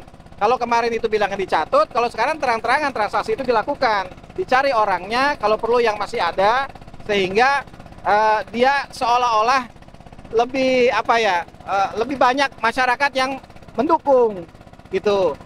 Nah, jadi ini kan kolusi berjamaah ini. Tapi bagusnya alhamdulillah ini beberapa warga yang ditawari itu banyak yang menolak. Cerita. Mereka cerita. Kepala desa ini, kepala desa itu, semuanya cerita masyarakatnya. Jadi please deh, udah nggak zamannya lagi lah. Menutupi kebenaran tuh nggak zamannya lagi, karena masyarakat sudah pada tahu. Masyarakat sudah cerdas semuanya gitu. Iya. Sekali lagi pemirsa, seluruh rakyat Indonesia, kita tentu prihatin ya. Kenapa? Karena ternyata jargon hukum adalah panglima itu hanya ada pada kata-kata. Realitanya ternyata hukum tidak bisa memaksa seluruh entitas warga negara tunduk pada konstitusi itu sendiri begitu.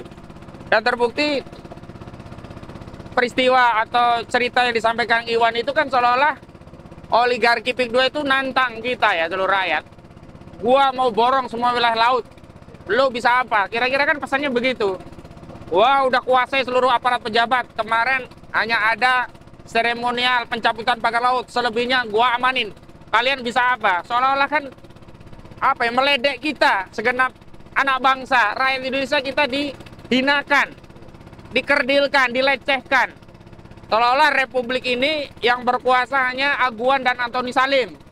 Seolah-olah wilayah laut ini semuanya dikangkangi oleh Salim Group dan Agung Sedayu Group.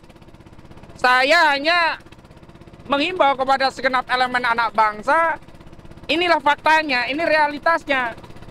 Apakah kita, atau kalian lah, ridho? Kalau kami tidak ridho, kehadiran kami sampai menyisir laut ini, bukti kecintaan kami pada negeri ini, bukti ketidakridhoan kedaulatan negeri ini dirampas oleh oligarki. Kami sampaikan kepada seluruh rakyat, kepada Anda, tokoh-tokoh bangsa di negeri ini. Saya sampaikan kepada Anda, jenderal-jenderal TNI di negeri ini. Saya sampaikan kepada Anda, jenderal-jenderal polisi di negeri ini.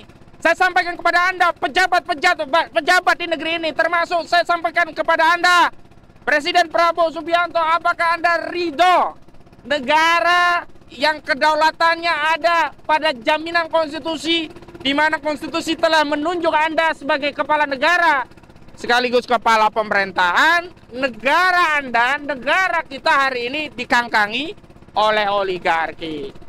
Mungkin ada himbauan Kang Iwan kepada masyarakat Banten, terutama pada ulamanya, karena terus terang kan kalau kita bicara amar ma'ruf nahi mungkar ini kan bukan hanya tugas kita, justru ulama punya tanggung jawab terdepan untuk amar ma'ruf nahi mungkar, sebagaimana firman Allah di surah Fatir, A'udzubillahi minasyaitonirrajim, innama yakhsyallaha min ibadil ulama.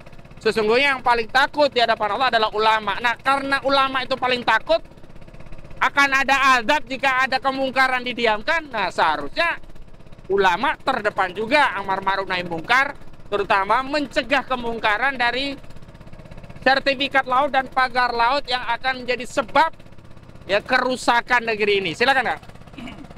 Ya, yang pertama jelas ini adalah bentuk pengangkangan terhadap hukum dan konstitusi yang ada di negara Republik Indonesia. Ini adalah bentuk perlawanan mereka terhadap kedaulatan negara. Laut ini adalah hajat hidup orang banyak tergantung di sini. Kalau ini dikuasai oleh korporasi, dikuasai oleh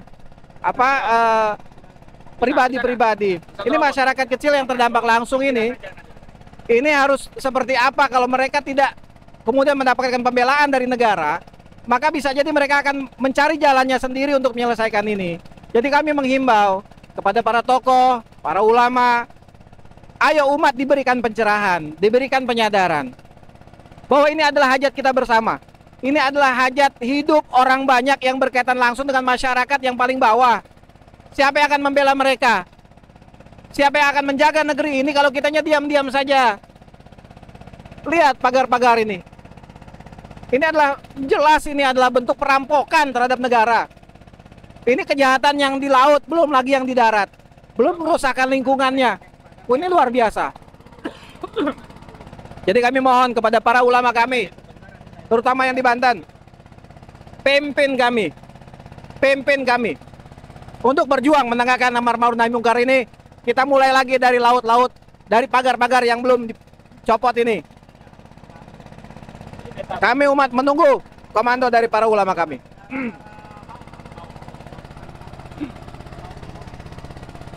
Baik pemirsa, kita akan coba dekati pagar untuk membuktikan lebih dekat pagar ini masih ada, dan nanti coba kita akan pegang satu pagar.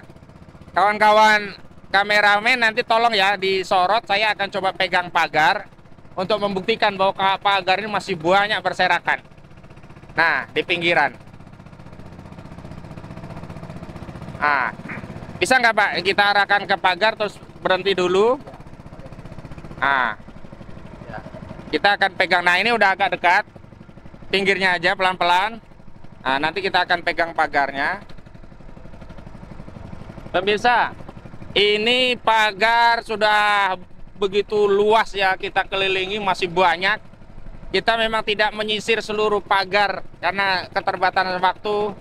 Kapal kita juga dengan kecepatan yang terbatas. Kalau pakai speedboat mungkin lebih cepat, tapi ini kapal kita kapal sederhana, maka kita akan coba deketin kapal. Nah, untuk coba memegang pagarnya. Nih, saya akan coba cek. Kang Iwan, coba sebelah sini Kang, biar seimbang dulu. Nah, misal kita coba akan cek. Inilah pagar yang sebagiannya di apa? Ini adalah pagar yang sebagiannya kemarin sudah dicabuti oleh bapak-bapak TNI AL kita ya. Tapi ternyata masih ada sisa. Waduh, sebenarnya saya mau memegang tadi udah nggak bisa lagi ke situ ya. Nah, dekatkan sedikit, saya akan membuktikan bahwa pagar ini nggak gampang dicopot, kokoh. Karena menurut informasi lapangan, pagar ini tidak ditancapkan dengan manual tangan, tapi menggunakan alat berat. Sehingga proses mencabutnya pun TNI kita kemarin ya, kayak yang ada di sejumlah media kan kesulitan. Ini saya akan buktikan ya, salah satunya. Itu bagannya tuh. Nih. Itu bagan, ini pagar laut. Artinya pagarnya adanya di laut. Ya, itu bagan, ini pagar laut. Pagar laut ini coba pegang dulu. Saya akan coba angkat, ini susah banget. Jadi wajar kalau kita lihat di media itu aparat TNI kita kesulitan untuk mengangkat pagar laut karena ini bukan pagar laut yang ditancapkan seperti bonggol singkong yang ditanam kalau kita mau cabut gampang, tidak. Ini prosesnya ditancapkan dan kemudian ditekan dengan alat berat sehingga dia masuk ke dasar dari laut ini sehingga tidak mudah untuk diangkat kembali. Jadi ini kedalamannya kira-kira berapa meter ini, Pak? 3-4 meter di bawahnya ini ya. Dari bambu yang mungkin ini totalnya 7 meter, berarti yang masuk bisa 2-3 meter ini bagian bambu yang masuk ke dasarnya. Di luar yang ada tenggelam di air gitu. Nah, ini memang ada ekosistem baru yang menyebabkan sejumlah makhluk apa ini menempel ya. Betul kata nelayan Khalid ya, jangankan bambu ya, arsin pun kalau ditancapkan ya nanti juga akan ada ekosistemnya di sini begitu ya. Jadi ini bukan menunjukkan bahwa ini kepentingan nelayan kemudian ada kerang dan sebagainya, tidak. Ini tidak ada kaitannya dengan kepentingan nelayan. Kalau yang bagan sebelah itu memang ada karena ada fungsi untuk budidaya kerang dan seterusnya ya. Tapi kalau pagar lautnya tidak ada. Ini susah sekali ini saya angkat nih. Masya Allah, ini tidak bisa saya angkat berkali-kali dengan kekuatan saya yang super ya. Ultraman nggak bisa juga, Wonder Woman nggak bisa juga. Ini menunjukkan memang ini ada usaha besar, niat besar dengan alat-alat berat untuk tujuan besar. Nggak mungkin tujuan-tujuan kecil. Kalau kita kaitkan tujuannya adalah untuk membangun industri properti di wilayah laut kita dengan modus reklamasi, maka nyambung motif dari pembentukan pagar laut ini begitu loh. Jadi ini yang harus kita sampaikan kepada seluruh rakyat Indonesia. Wilayah laut kita hari ini sudah dijajah. Dan yang menjajah bukan orang jauh. Dan dalih penjajahan hampir sama seperti VOC dulu. Kalau dulu VOC menjajah dalihnya berdagang, hari ini penjajah itu berdalih investasi, berdalih pembangunan. Tapi dengan merampas tanah rakyat, merampas laut rakyat, merampas ya semua hak-hak rakyat ya. Ini tetap mengganggu nih akses nelayan. Paling tidak nelayan harus mencari celah-celah yang kapalnya bisa lewat. Beda kalau tidak ada pagar sama sekali, bisa bebas ya kita mengarungi lautan ya. Pak ya, ini kan tetap harus menyiasati Pak ya. Jadi menyiasati titik-titik yang kosong agar bisa lewat. Dan saya ingin sampaikan, pernah nelayan saat mencoba menabrakkan kapalnya untuk mencari akses ini nggak bisa juga. Kenapa? Karena kokoh. Kalau kapal seperti ini nabrak, hancur sendiri kapalnya gitu loh. Ya Allah ya Rabbi, bagaimana bangsa yang sebesar ini kok bisa dikangkangi oleh Aguan dan Antoni Salim. Oke Pak, kita lanjut lagi Pak. Kita akan lanjutkan. Silakan Kang Iwan, mungkin bisa diceritakan lanjutan. Gak apa-apa, kita jelaskan sejelas-jelasnya. Kang Mahesa juga, silakan. Ayo, Bismillah. Waduh, pegangin dulu. Nah, silakan Kang Iwan, bisa dilanjutkan. Ya, inilah wajah bangsa kita ya. Laut kita masih dipagar, darat kita masih dirampok ya. Dan nggak mungkin lah kita terus diam-diam saja kayak begini, nggak mungkin juga. Nah, inilah fakta. Itu pagarnya masih ada. Jadi yang kemarin dicabut itu pagar yang mana ya kita sendiri lihat saja. Ya, jadi ini masyarakat Indonesia, kami kabarkan langsung dari lokus di mana pagar laut ditancapkan. Kami bukan sekedar omong-omong bercerita di media, tapi ini adalah faktanya. Ya, kami melihat langsung, menyaksikan langsung, dan tahu persis bagaimana pagarnya tetap kokoh berdiri dan belum terusik. Ya. Ini masuk desa Selatip ya. Yang ini kita kembali ke arah Selatip. Sebelumnya tadi itu adalah Mauk Barat. Ya, Ketapang, Mauk Barat ya. Nah, di desa Ketapang juga ini sedang masif ini. Kepala desanya mudah-mudahan mendengar siaran ini. Kami tahu apa yang sedang kalian kerjakan di sana. Jadi tolong ya, Anda jangan sampai kemudian nanti berhadapan dengan rakyat Anda sendiri.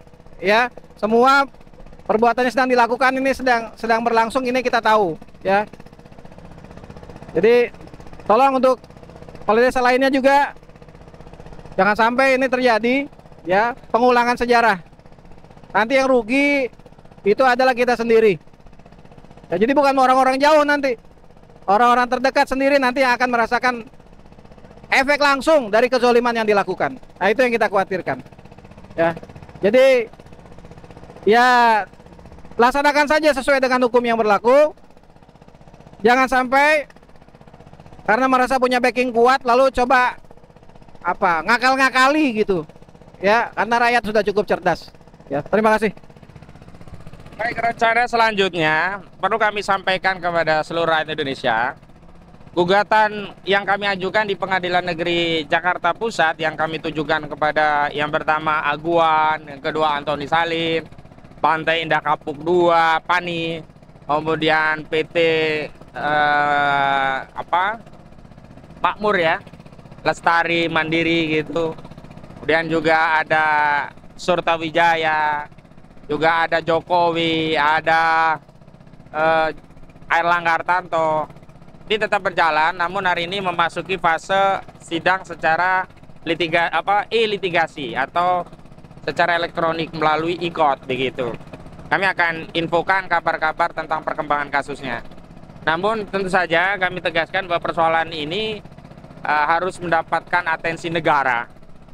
Karena apalah kami yang berjuang dengan, ya kita ini orang-orang kecil lah. Kang Mahesa, siapalah Kang Mahesa? Ahmad Kozinuddin, siapalah Ahmad Kozinuddin? Kang Iwan Darmawan siapa? Kalau negara tidak hadir, mustahil kami ini bisa menegakkan keadilan. Justru kami hanya membantu negara agar bisa mengambil peran negara untuk menegakkan keadilan, agar kezaliman itu bisa dihentikan. Luar biasa zolim ini. Tidak ada seorang pun yang punya deskripsi lain daripada kasus ini selain kezaliman. Ini kasus di laut seperti ini, belum lagi kasus di daratan. Kalau di laut katakanlah kerugiannya wilayah laut yang tidak ada penghuninya, itu pun tetap rugi. Kalau di daratan, Masya Allah, ada yang punya sawah mau panen langsung diuruk, ada yang punya sawah dipaksa tanda tangan saat sakit, ada yang dipaksa tanda tangan di kantornya Agung Sedayu, ada yang dipaksa tanda tangan di kantornya lurah atau kepala desa. Jadi saya juga mau mengingatkan kepada Anda, kepala desa yang ada di Kabupaten Tangerang, terutama yang terdampak proyek Pantai Indah Kapuk 2 milik Aguan ini ya. Ingat, saudara tinggal di Banten, bahkan sebagian besar saudara berdarah Banten. Uang yang Anda atau saudara peroleh dari transaksi itu hakikatnya bukan uang dari oligarki, bukan uang dari Aguan, bukan uang dari Agung Sedayu, bukan uang dari PIK 2, tapi itu uang hasil menjarah tanah rakyat Banten. Karena dengan dukungan saudara-saudara ini yang harusnya melindungi rakyatnya, oligarki ini semau-maunya merampas tanah rakyat Banten dengan cover seolah-olah jual beli, tapi dengan harga yang tidak diridhoi oleh pemilik tanah. Bagaimana mungkin orang ridho tanahnya dibeli dengan harga cuma 50.000 per meter, apalagi tanpa proses penawaran langsung diuruk. Apalagi bahkan sampai hari ini ada yang tanahnya sudah menjadi perumahan elit di kawasan PIK 2, tapi tidak 1 rupiah pun uang yang dibayarkan oligarki. Nah, uang-uang itu yang kalian makan. Uang-uang dari rakyat Banten itu yang hari ini kalian anggap sebagai rezeki, kalian anggap sebagai keuntungan bisnis, kalian anggap sebagai uangnya Aguan. Bukan uangnya Aguan. Anda memakan darah bangsa sendiri, Anda memakan daging bangsa sendiri, Anda berbuat zalim. Karena itu masih ada kesempatan untuk tobat. Kenapa? Kalau sampai rakyat marah, Aguan bisa lari ke Singapura, lari ke Australia, lari ke Amerika, bahkan bisa pulang kampung ke Cina. Kan sudah ada video Aguan pulang kampung ke Cina. Lah kalau rakyat marah, kalian mau pulang kampung kemana? Banten ini adalah ke kampung kalian. Bangsa Indonesia itu adalah negeri kalian. Sudah saatnya kalian bertobat dan mengakui perbuatan sebagai dasar agar rakyat Banten memaafkan kalian, agar kalian bisa hidup tentram bersama keluarga. Ingat, yang kalian makan itu bukan uang Aguan, yakni uang rakyat Banten, yang tentu saja orang yang menjadi korban kezaliman PIK 2 dan seluruh ahli warisnya pasti akan murka kepada kalian, membenci kalian, dan mendoakan keburukan kepada kalian. Kalian akan dicatat sebagai pengkhianat negara ini. Kalian akan dianggap sebagai orang yang zalim terhadap seluruh ahli waris. Dan seluruh ahli waris itu pasti akan menandai wajah-wajah kalian. Pasti akan mengingat nama-nama kalian. Bahkan seluruh anak istri kalian akan dicatat. Oh, ini anaknya di perampas tanah. Ini anaknya kacungnya Aguan. Ini anaknya Jongos Aguan. Ini istrinya Jongos Aguan. Ini yang dipamerkan itu adalah ya harta dari merampas rakyat Banten. Mau diperlakukan seperti itu? Tentu tidak. Karena itu ingat, kematian akan datang kepada siapapun. La yastakhiruna sa'ata wa la yastaqdimun. Enggak dimajukan, enggak juga dimundurkan. Ada kesempatan untuk bertobat. Ini adalah nasihat sebagai sesama saudara muslim. Saya menginsafi semua orang bisa salah, tetapi hanya beberapa orang saja yang mau mengakui kesalahan dan memohon ampun kepada Allah, sekaligus meminta maaf kepada hak Adam, hak hamba yang dizolimi. Jangan sampai usia kalian ya di alam kubur nanti isinya siksa kubur, apalagi di akhirat. Ingat, kita hidup di dunia paling lama katakanlah 70-80 tahun. Tapi berapa usia manusia di alam kubur? Imam Syafi'i di alam kubur itu nyaris 800 tahun. Kalau Rasulullah Muhammad di alam kubur, kalau kita hitung, itu sudah 14 abad, 1400 tahun gitu. Kita ya di alam kubur nanti mau berapa lama dan berapa lama kita akan siap menghadapi azab kubur, apalagi nanti azab di akhirat. Dan mohon maaf, saya tegaskan, orang yang berbuat zalim itu tidak menunggu di akhirat, tidak menunggu siksa kubur. Di dunia pun akan dibalas oleh Allah.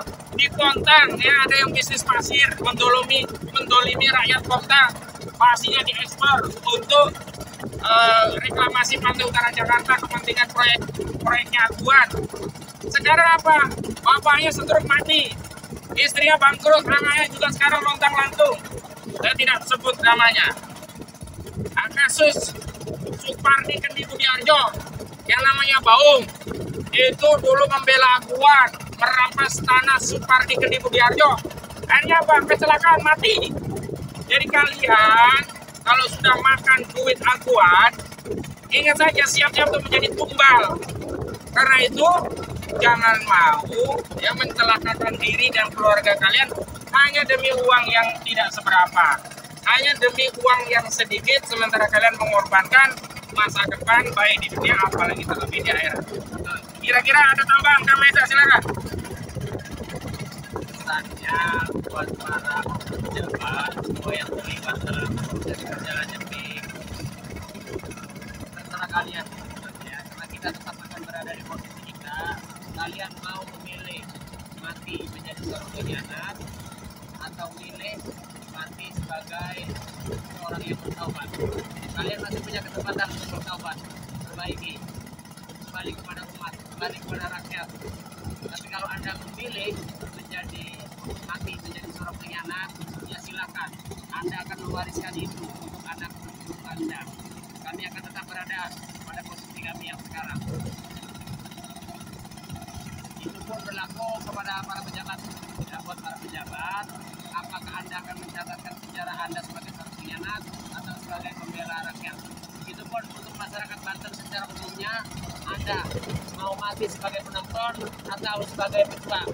Mari rakyat Banten saya ajak bersama-sama pilih mati sebagai penonton atau mati sebagai pejuang. Jangan hanya mau jadi pembaca sejarah. Hari ini kita harus jadi pelaku sejarah. Kita catatkan sejarah kita masing-masing yang akan kelak kita ceritakan ke anak cucu kita nanti, bahwa kita tidak hanya menonton, tapi kita ikut berjuang. Saya kira itu saja, Keramat. Ya, saya melambaikan tangan pada nelayan dan disambut alhamdulillah. Silakan Kang Darmawan, ada nasihat tambahannya ini. Kita menuju kembali ke Pulau Cangkir. Ini himbauan untuk para pemuda Banten, para aktivis Banten. Yang hak itu sudah nyata, sudah jelas. Yang batil juga sudah jelas. Wala talbisul haqqa bil batil. Jangan campur adukan yang hak dengan yang batil. Kalau kalian selama ini beralasan ingin demi kesejahteraan rakyat Banten, tapi dengan cara-cara yang batil, kita tidak akan ada manfaatnya. Hati-hati, jangan kasih makan anak istri kalian dengan harta-harta yang nggak jelas, yang sebetulnya jelas dan sebetulnya yang subhan, apalagi yang batil. Sobat, kembali bersama barisan para pejuang. Saya tunggu kalian bersama. Sekarang kita mati, besok kita mati. Tapi kita akan mati sebagai apa? Saya tunggu kita mati bersama sebagai pejuang bersama-sama. Wahai beraktivis Banten, pemuda Banten, bangkit! Allah Akbar! Allah Akbar! Ya, selanjutnya pemirsa, saya tetap mengisi siaran kita sampai selesai. Saya kabarkan ini. Oh, ini tim kita yang lain. Ya.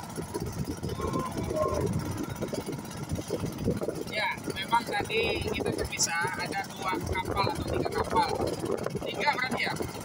Bukan ini yang lain ini. Bukan yang lain. Lain ini. Kita tadi rencana 2 kapal, kita mendahului karena sambil menunggu kapal yang lain yang datang dari Toronjo. Cukup jauh.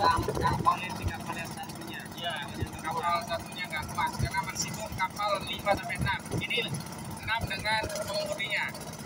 Dengan kaptennya. Kaptennya siapa Pak? Namanya Pak? Nama Bapak siapa? Ya, kapten kita namanya Pak Madi, ya, yang mengantar kita keliling meninjau langsung lokasi.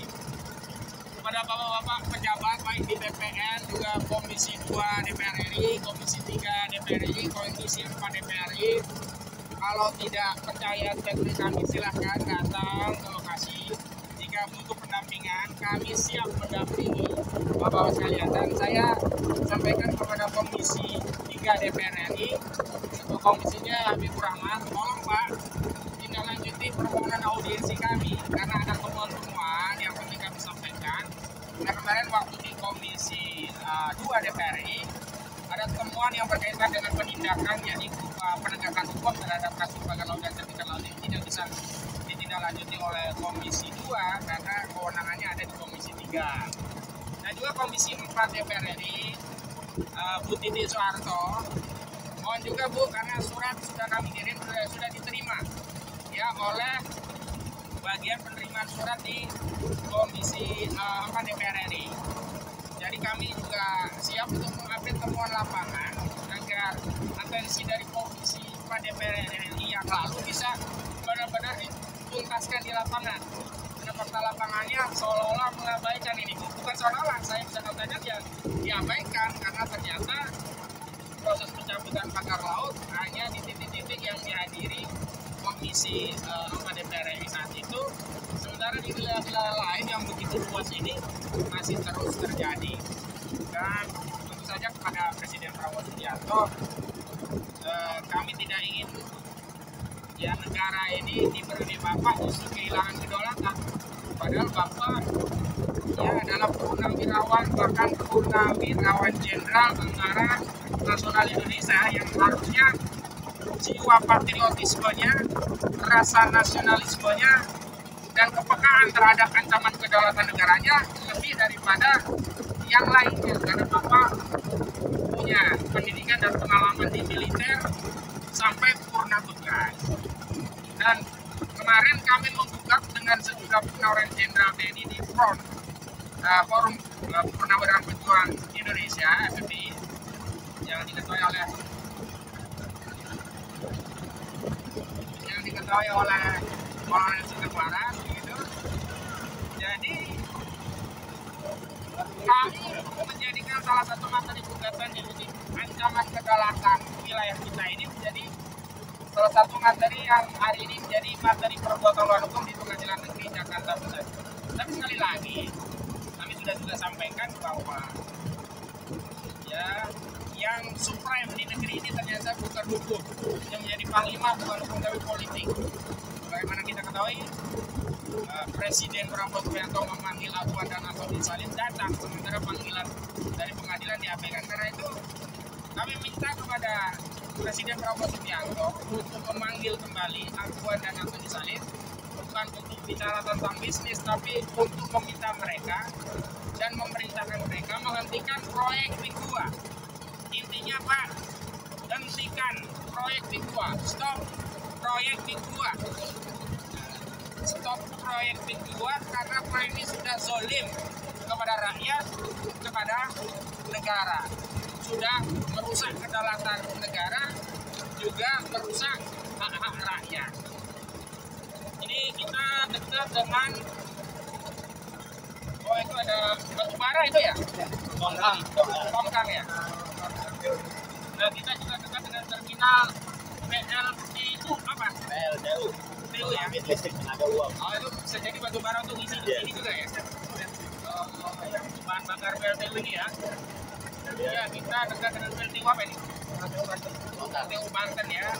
Banten 3, salah satu supplier energi listrik di Pulau Jawa dengan tenaga uap yang pembakarannya dari batu bara, dan di situ terlihat kapal-kapal tongkang pembawa batu bara yang akan menyuplai PLTU ini. Baik, sambil menuju ke Pulau Cangkir, ada yang disampaikan, silakan Kang. Cukup. Baik, itu dulu pemirsa. Karena suara saya sudah habis juga, kita cukupkan, nanti kita sambung diskusi di daratan. Mudah-mudahan ada manfaatnya. Kami akhiri. Wassalamualaikum warahmatullahi wabarakatuh.